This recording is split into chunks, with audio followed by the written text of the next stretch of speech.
The sun had already set when General Robert Johnson finally left the Pentagon after a long day of meetings. His eyes felt heavy as he loosened his tie and got into his car. After 30 years in the military, late nights were nothing new to him, but today's discussions about national security had been particularly draining. Robert hadn't always planned on a military career. Growing up in a small town, he dreamed of becoming a doctor like his grandfather. But a high school teacher, a Vietnam veteran, saw something special in him and encouraged him to apply to West Point. That decision changed the course of his life. Through sheer determination and intelligence, Robert worked his way up through the ranks. He served in Desert Storm, then later in Afghanistan and Iraq, earning respect from both superiors and those under his command. His leadership style was firm but fair, and his strategic thinking saved countless lives during complex operations. By his 48th birthday, Robert had become one of only 3 black generals in his division. His office walls held photographs with 3 different presidents, and his chest carried medals that told stories of courage under fire. Despite his accomplishments, he remained humble, often mentioning that his greatest achievement was the mentorship program he created for young officers from underprivileged backgrounds. That evening, Robert was looking forward to getting home to his wife. They had plans to video call their daughter, who was studying engineering at college. He turned onto Maple Street, just 3 miles from his house in a quiet Virginia suburb. The neighborhood streets were mostly empty at this hour, with only the occasional car passing by. The general's mind was on tomorrow's presentation when flashing lights suddenly appeared in his rearview mirror. He checked his speedometer. He wasn't speeding. Maybe a taillight was out. He signaled and pulled over to the curb, puzzled but not particularly concerned.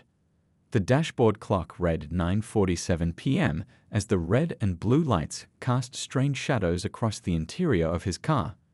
Robert reached for his wallet, making sure his military ID was visible alongside his driver's license. In his rearview mirror, he could see 2 officers approaching, their hands resting near their holsters. Strange, he thought to himself. 2 officers for a routine traffic stop. But years of military discipline had taught him to remain calm in unexpected situations. He rolled down his window and placed both hands on the steering wheel where they could be clearly seen. The cool night air rushed in as he waited for the routine question, "License and registration, please." But instead, the officer's flashlight beam hit his face directly, momentarily blinding him. "Do you know why I pulled you over tonight?" the first officer asked, his tone unusually sharp.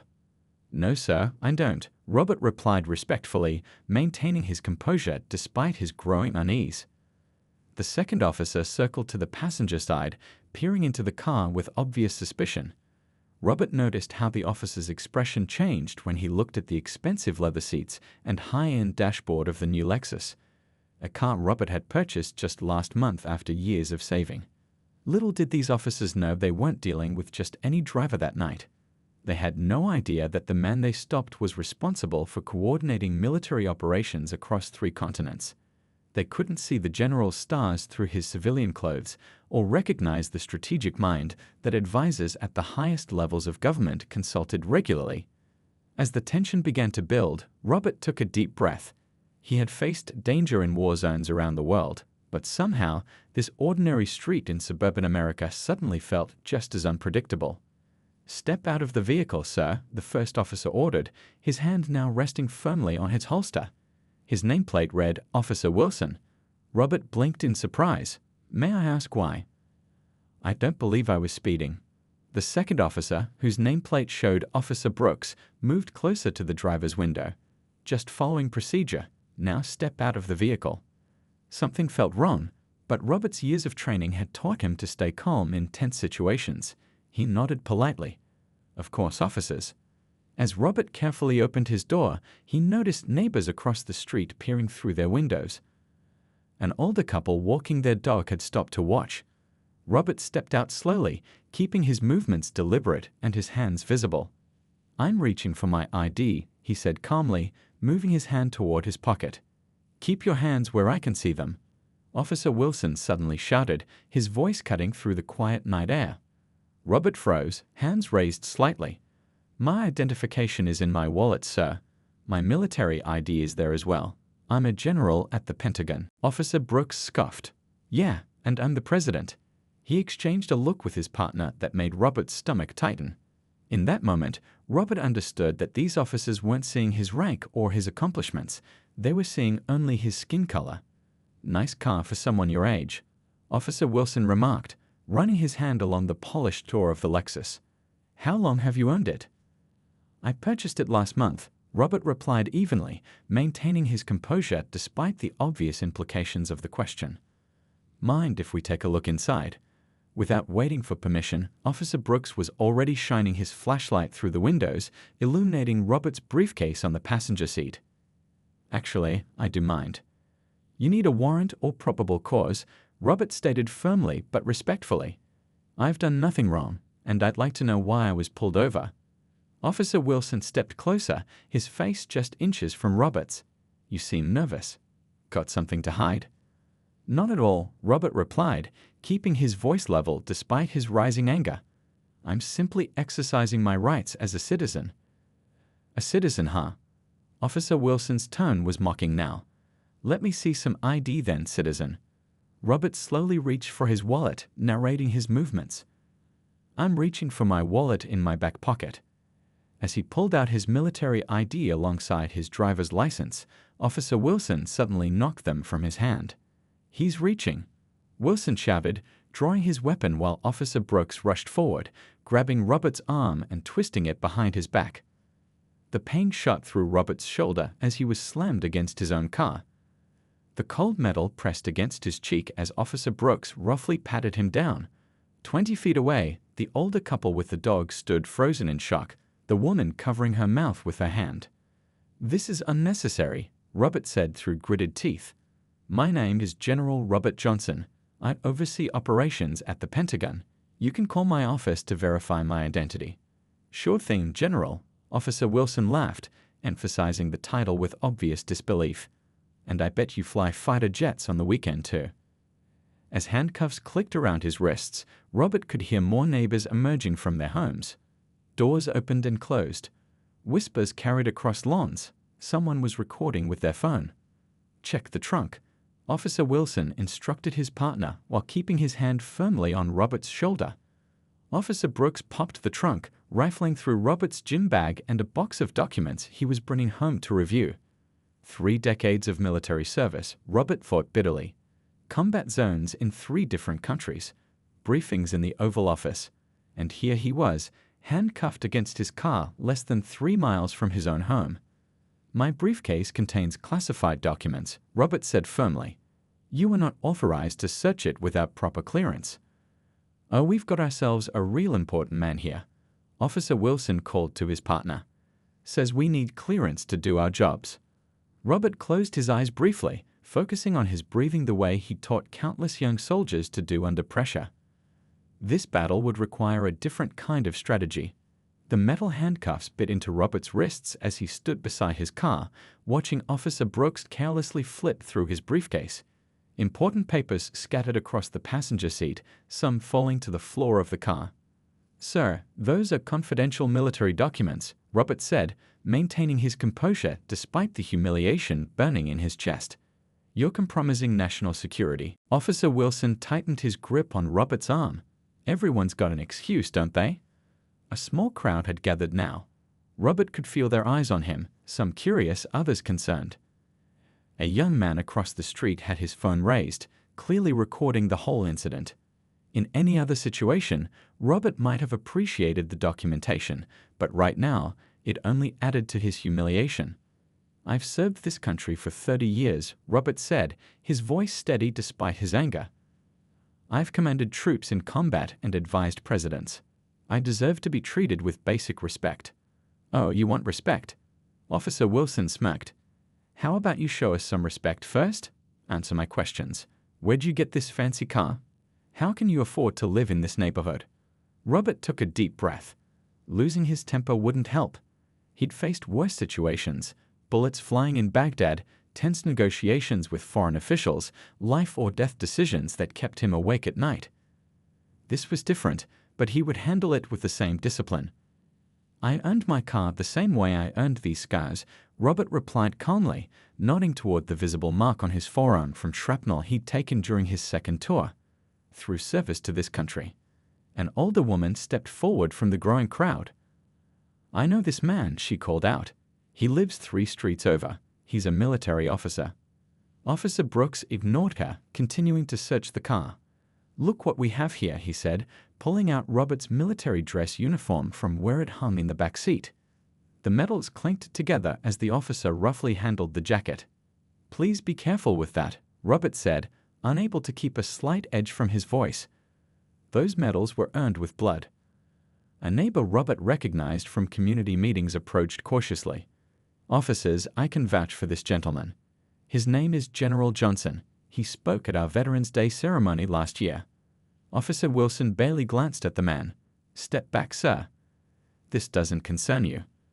Robert watched as his possessions were treated with disrespect, his identity questioned, his dignity stripped away on this quiet suburban street. The same street where he jogged every morning, where he waved to neighbors, where he had felt at home. Now it felt like hostile territory. "I would like to make a phone call," Robert said firmly. "It's my right." "You watch too much TV," Officer Wilson replied. "You're not under arrest, yet. Just being detained while we figure out what's going on here." Robert's phone began ringing in his pocket. His wife would be wondering where he was. The thought of her worry added to his frustration.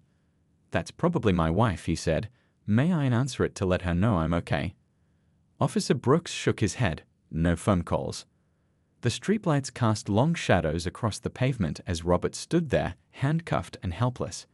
He thought about his daughter, how she'd react if she saw her father, a man she'd looked up to her entire life, being treated this way. The thought strengthened his resolve. "Officer Wilson," Robert said, his voice calm but commanding, the same voice he used in the Situation Room when decisions needed to be made. "I understand you're doing your job, but this has gone far enough. I am General Robert Johnson, Deputy Director of Strategic Operations at the Pentagon. I'm asking you, respectfully, to remove these handcuffs and allow me to prove my identity." Officer Wilson stared at him for a long moment, perhaps hearing the authority in Robert's voice for the first time. "One phone call," Robert continued. "That's all I'm asking for. One call to the Pentagon, and we can clear this up immediately." A slight hesitation crossed Officer Wilson's face, the first crack in his certainty. The crowd of neighbors had grown, their murmurs becoming more insistent. The young man with the phone was still recording. Officer Wilson glanced at his partner, then back at Robert.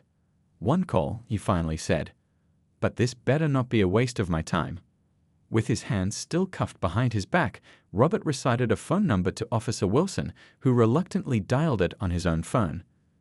The gathering crowd had fallen silent, watching the drama unfold under the yellow glow of streetlights. "Put it on speaker," Robert said firmly. Officer Wilson hesitated, then pressed the speaker button. After 3 rings, a crisp voice answered. "Pentagon Command Center, Lieutenant Chen speaking." Officer Wilson's eyes widened slightly, but he quickly composed himself. "This is Officer Wilson with the County Police Department. I have someone here claiming to be a general." Robert spoke up clearly. "Lieutenant Chen, this is General Johnson. Authorization code Bravo 79 Delta Echo. I need to speak with the duty officer immediately." There was a brief pause. "Yes, sir, General Johnson. One moment, please." The crowd murmured as Officer Brooks exchanged an uncertain glance with his partner. Robert stood tall despite the handcuffs, his eyes never leaving Officer Wilson's face. After a moment of tense silence, a new voice came through the speaker. "General Johnson, this is Colonel Thompson. Is everything all right, sir?" "No, Colonel, it is not," Robert replied, his voice steady. "I'm currently handcuffed on the side of the road 3 miles from my home. 2 officers have detained me without cause and are searching my vehicle, which contains classified documents." The silence that followed was deafening. Then Colonel Thompson's voice turned razor sharp. "May I speak with the officer in charge, please?" Officer Wilson cleared his throat. "This is Officer Wilson." "Officer Wilson, do you realize you have detained the Deputy Director of Strategic Operations for the United States military? A 3-star general with top-secret clearance who reports directly to the Joint Chiefs of Staff." The color drained from Officer Wilson's face. The phone shook slightly in his hand. Sir, we were just following. I'm going to stop you right there, Colonel Thompson interrupted. General Johnson's identity could have been verified with a simple check. Instead, you've created a security incident. Those documents in his briefcase? They're classified. By handling them, you've potentially compromised national security. Officer Brooks had stopped searching the car and was now standing perfectly still, his expression unreadable. I need to speak with your supervising officer immediately, Colonel Thompson continued. And in the meantime, you will remove those handcuffs and treat General Johnson with the respect his rank demands. Robert could almost feel the shift in the air. The neighbors were still watching, still recording. What had started as a humiliating detention was turning into something very different. Yes, sir, Officer Wilson stammered. He quickly moved to unlock the handcuffs, avoiding Robert's eyes. As the cuffs came off, Robert rubbed his wrists, the red marks sharp against his skin. He took the phone from Officer Wilson's hand. Colonel, please stay on the line. I'd like you to contact Police Chief Anderson directly. His number should be in our local contacts database. Already on it, sir, Colonel Thompson replied. The Secretary of Defense has been notified as well. He wants a word with these officers. A ripple went through the crowd at the mention of the Secretary of Defense. Someone in the back whistled low. The young man who had been recording everything gave Robert a thumbs up. Officer Brooks was now hurriedly gathering the scattered papers, trying to return them to the briefcase with unexpected care. Sir, I apologize for the misunderstanding, he said, his tone completely transformed. Robert didn't acknowledge the apology. Instead, he turned to address both officers. I believe this incident demonstrates why we need better training and accountability in law enforcement. What happened to me tonight happens to countless citizens who don't have the Pentagon on speed dial. The phone in Robert's hand beeped, indicating another caller joining the line. General Johnson, came a new authoritative voice. This is Secretary Wallace. Are you all right? Officer Wilson's face went from pale to ashen. The Secretary of Defense himself was now involved. I'm fine, Mr. Secretary, Robert replied, his eyes never leaving the officers. But I think these officers are about to have the most instructive night of their careers. In the distance, the wail of approaching sirens could be heard. More police cars were coming, but this time they weren't coming for Robert. Officer Wilson, Robert said quietly as he straightened his jacket. You asked earlier if I had something to hide. The answer is no, but it appears you do. Within 15 minutes, the quiet suburban street had transformed into a scene of controlled chaos. 2 more police cars arrived, followed by an unmarked black SUV. A tall man in a suit stepped out, Captain Thomas, head of Internal Affairs. His expression was grim as he surveyed the scene. Robert stood by his car, now free of handcuffs, straightening his tie as he spoke quietly on the phone with the Secretary of Defense. The neighbors remained, many still recording, unwilling to miss how this extraordinary situation would end. Yes, Mr. Secretary, I understand, Robert said before ending the call. He turned to Captain Thomas, who approached with a hand extended. General Johnson, I can't begin to express how sorry I am for this incident, Captain Thomas said, shaking Robert's hand firmly. Officer Wilson and Officer Brooks stood awkwardly to the side, their earlier confidence completely evaporated. Another officer was carefully repacking Robert's briefcase, wearing gloves to handle the classified documents. Captain Thomas, Robert acknowledged with a nod. I appreciate your prompt response. The captain turned to the 2 officers. I'll need your badges and weapons. You're both on administrative leave, effective immediately. Officer Wilson's face reddened. But sir, we were just. Save it for the hearing, Captain Thomas cut him off sharply. The dashcam footage has already been secured, and I've been informed there are multiple civilian recordings as well. He glanced toward the neighbors with their phones. One of the newly arrived officers approached Robert. Sir, we've arranged an escort to take you home. Robert shook his head. That won't be necessary. My home is just 3 miles from here. But I would like the contact information for these officers' supervising officer and the police commissioner. Captain Thomas handed Robert a business card. My personal number is on there as well, General. The commissioner is already waiting for your call. As Robert collected his belongings, a local news van pulled up. A reporter jumped out, cameraman close behind. General Johnson, "Can we get a statement about what happened here tonight?" the reporter called out. Robert paused, considering.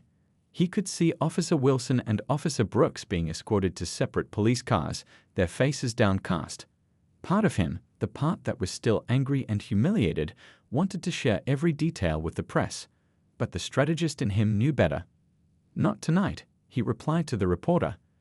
"This incident deserves proper investigation before public statements are made." The reporter persisted. "Sir, witnesses say you were handcuffed and detained without cause. Is this another case of racial profiling?" The question hung in the air. The crowd watched expectantly, waiting for his answer. Robert thought about his daughter in college, his nephew who had just turned 16 and started driving. He thought about all the young black officers under his command, who despite their uniforms still faced the same prejudices. What happened tonight reveals problems that go beyond 2 officers or 1 incident, Robert finally said. When a 3-star general can be handcuffed on the street 3 miles from his home, we need to ask serious questions about how ordinary citizens are being treated every day. The reporter's eyes widened at the measured response. She clearly expected anger, not wisdom. As Robert prepared to leave, an older gentleman from across the street approached him. "General, I want to shake your hand," he said, his voice trembling slightly. "I served in Vietnam. Never thought I'd see something like this happen to a man of your rank." Robert shook the man's hand. "Thank you for your service. And thank you for being a witness tonight." By morning, the video would be trending on every social platform. The police chief's phone would be ringing nonstop. The mayor would be preparing a public statement, but none of that mattered to Robert as he finally got back into his car. What mattered was that his uniform was hanging safely in the back seat. What mattered was the small recorder in his pocket, standard issue for high-ranking officials, that had captured every word of the encounter from beginning to end. What mattered was that tomorrow, he had a meeting with the Joint Chiefs, where he could speak directly to people with the power to create real change. As Robert drove home, officers from 3 different police cars stood at attention, watching the general's taillights disappear down the quiet suburban street. By sunrise, Robert's phone wouldn't stop ringing. The video had spread across social media like wildfire. His wife Patricia had already fielded calls from 3 news stations, 2 newspapers, and countless friends checking if they were okay. "You need to watch this," Patricia said, handing Robert her tablet over breakfast.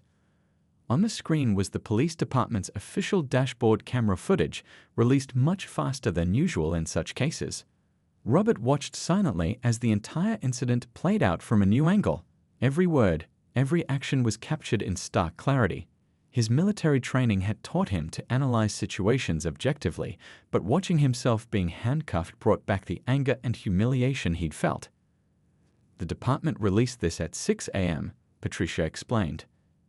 "They're trying to get ahead of the story." Robert's phone buzzed again. A text from Colonel Thompson at the Pentagon. "Internal affairs moving at light speed. Chief wants meeting ASAP." 3 hours later, Robert sat across from Police Chief Anderson in a wood-paneled conference room at police headquarters. The chief, a gray-haired man with tired eyes, pushed a folder across the table.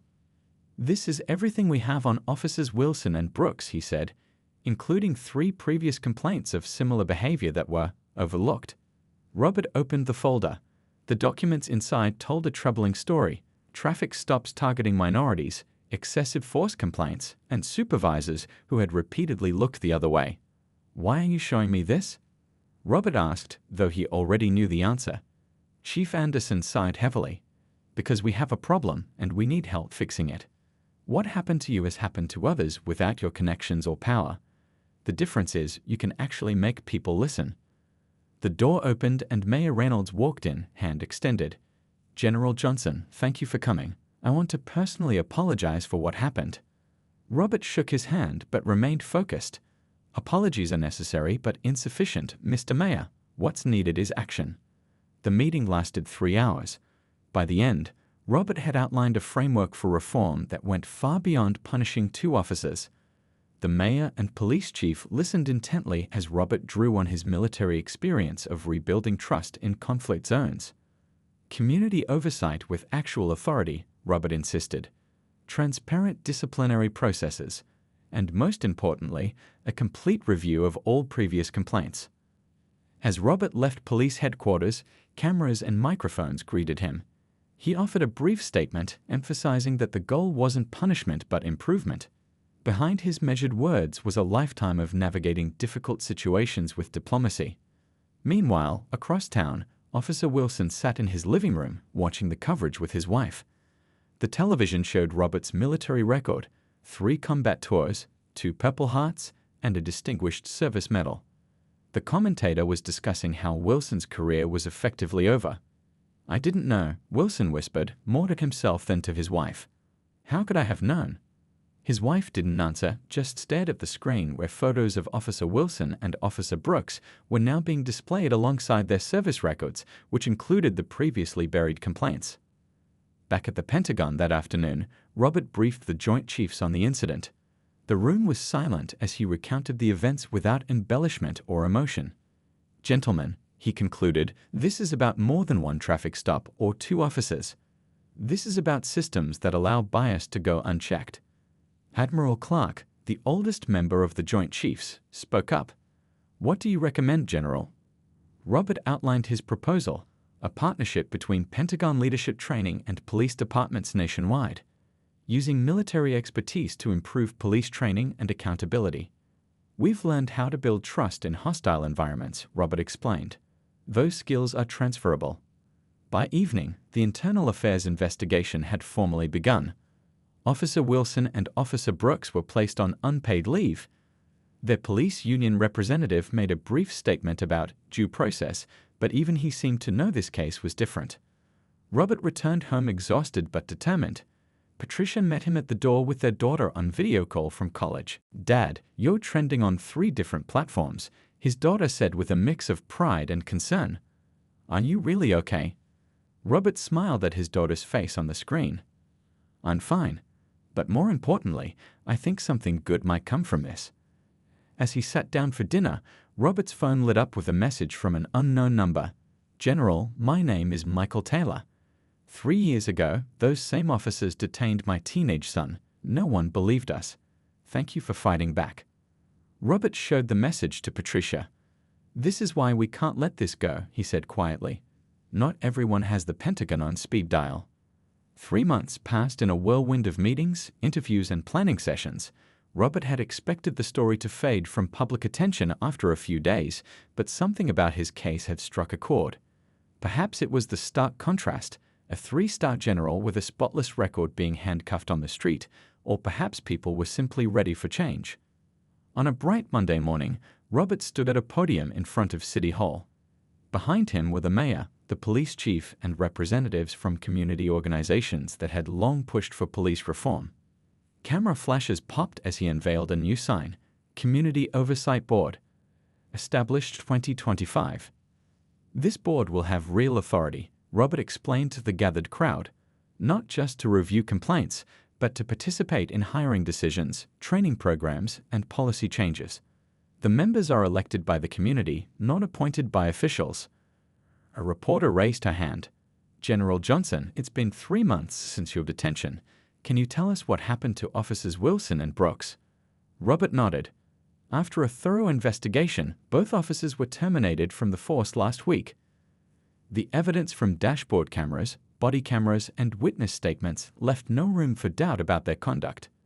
Another reporter called out, "Do you feel vindicated by their firing?" Robert paused, considering his words carefully. This was never about revenge. It was about accountability and change. Those officers were symptoms of a larger problem: a culture that allowed such behavior to go unchecked.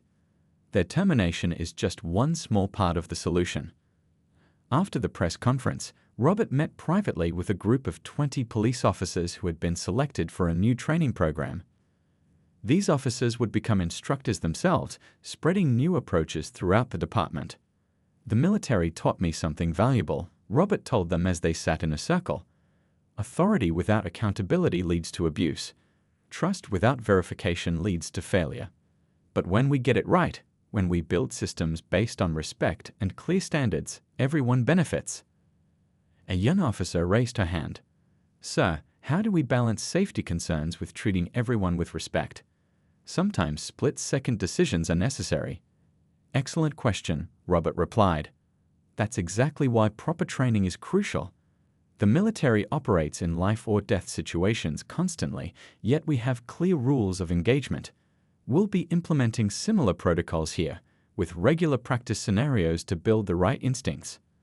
Across town that same day, former Officer Wilson packed the last of his belongings from his locker. His appeals had been denied, his union representation insufficient against the mountain of evidence. As he walked to his car, he noticed a flyer advertising the new Community Police Academy program, a 10-week course designed to help citizens understand policing from the inside. After a moment's hesitation, Wilson took the flyer. Perhaps understanding could work both ways. Back at the Pentagon, Robert's work continued. The Secretary of Defense had authorized a nationwide program to partner military leadership trainers with police departments interested in reform. What had started as a humiliating traffic stop was transforming into a movement. "You turned lemons into lemonade," Colonel Thompson told Robert as they reviewed the program materials. Robert shook his head. "I had a platform and resources most people don't have. I'm just trying to use them well." 6 months after the incident, Robert received an unexpected visitor at his Pentagon office. Michael Taylor, the man who had texted him about his son's similar experience with the same officers, had brought his teenage son Tyler with him. "General Johnson," Michael said, shaking Robert's hand firmly. "Tyler wanted to meet you. Your story changed how he sees the world." The teenager stepped forward, suddenly shy. "After what happened to you, my friends started believing what happened to me," he said. "Nobody believed me before. They said I must have done something wrong." "You didn't do anything wrong, Tyler," Robert said gently. "And neither did I. Sometimes the system fails us, but good people can change systems." As they talked, Robert learned that Tyler was considering a career in law enforcement. "I want to be part of the solution," the teenager explained. Later that evening, Robert sat in his home office looking at a framed photo of himself in full dress uniform. Next to it was a new edition, a simple framed newspaper clipping with the headline, "Reform Commission Implements Changes Nationwide." His wife Patricia entered with 2 cups of tea, setting one beside him. "What are you thinking about?" she asked, noticing his contemplative expression. "I'm thinking about roads not taken," Robert replied. "If those officers had chosen differently that night, if I had lost my temper, if the neighbors hadn't recorded everything." Patricia nodded. "So many moments where things could have gone worse." "Or if I hadn't had the Pentagon to call," Robert added. "That's what bothers me most. For every story like mine that ends with accountability, there are hundreds that never get resolved." Patricia placed her hand on his shoulder.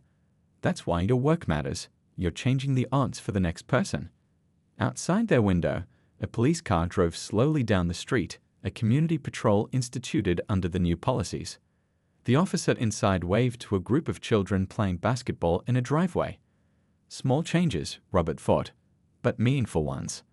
Sometimes the most important victories weren't won on battlefields, but on quiet suburban streets, in meeting rooms, and in moments when people chose to do better than those who came before them.